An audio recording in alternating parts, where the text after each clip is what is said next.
अगर ये डिक्लासिफाइड है तो ट्रेडिशनल मीडिया को तो चलाना चाहिए था, अमेरिका के मीडिया को और भारत के मीडिया को। हम सब इसमें जिम्मेदार हैं शायद। देखिए, एक हमने CIA का ही डॉक्यूमेंट रिलीज किया था, रशिया वाला।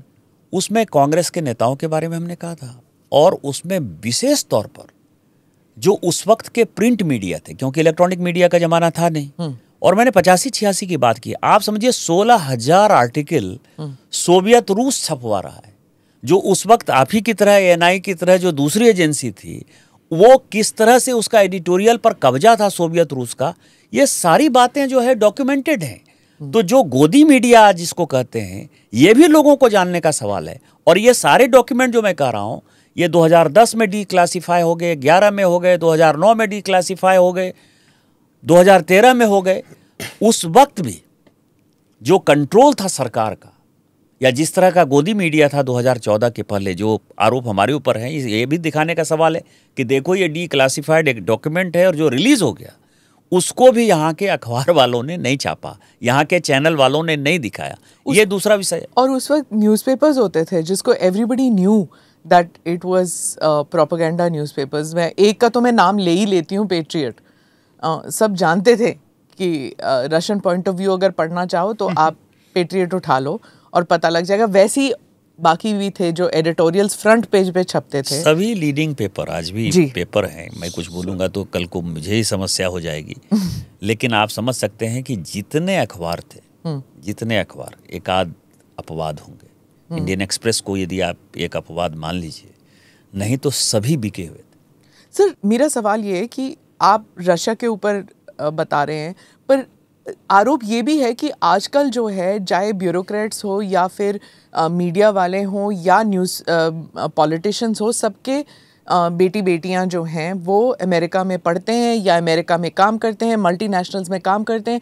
तो आप अब अमेरिका टिल्ट देख रहे हैं। जिस तरह पहले रशिया टिल्ट होता था, वैसे आजकल अमेरिका का टिल्ट है। और वहाँ का जो डीप स्टेट है वो एक तरह से लोभ लालच देकर पब्लिक ओपिनियन मोल्ड कर रहा है। सही, गलत? मुझे नहीं लगता। मैंने आपको कहा ना कि 2014 के बाद सोशल मीडिया का जमाना इतना है, 140 करोड़ लोग जो है इस देश के, सभी पत्रकार हैं।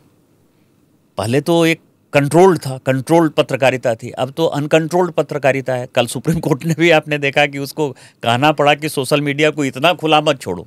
अभिव्यक्ति की स्वतंत्रता का मतलब ये नहीं है कि किसी के ऊपर व्यक्तिगत हमले हों, लेकिन सभी हमले कर रहे हैं। तो मुझे नहीं लगता जो आप कह रहे हैं डीप स्टेट, और खासकर मोदी जी के समय कोई डीप स्टेट चलने वाला नहीं।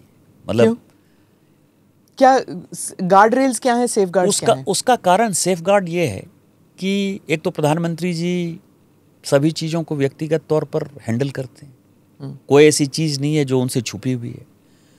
दूसरा है कि उनका जो कनेक्ट है आम लोगों के साथ, मतलब आप ये समझें कि मुझे तो जब भी मैं उनसे मिलने के लिए गया, कई एक चीज़ें वो मेरी कॉन्स्टिट्यूएंसी की बताते हैं जो कि मेरे नॉलेज में नहीं।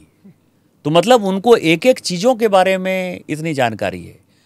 तो आज यदि कोई इस तरह के डीप स्टेट के साथ मिलकर कुछ भी करने की कोशिश करेगा, वो 2 मिनट में ख़त्म हो जाएगा। क्योंकि ईमानदार नेतृत्व जो है वो, मैं नहीं कहता पूरी दुनिया इस चीज़ को मानती है, और ये फैक्ट है कि इनसे ज़्यादा जो है ईमानदार नेतृत्व हो ही नहीं सकता। आप समझिए 11 साल से हम सरकार चला रहे हैं, एक भी मंत्री के ऊपर इतना छोटा भी छींटा आया क्या?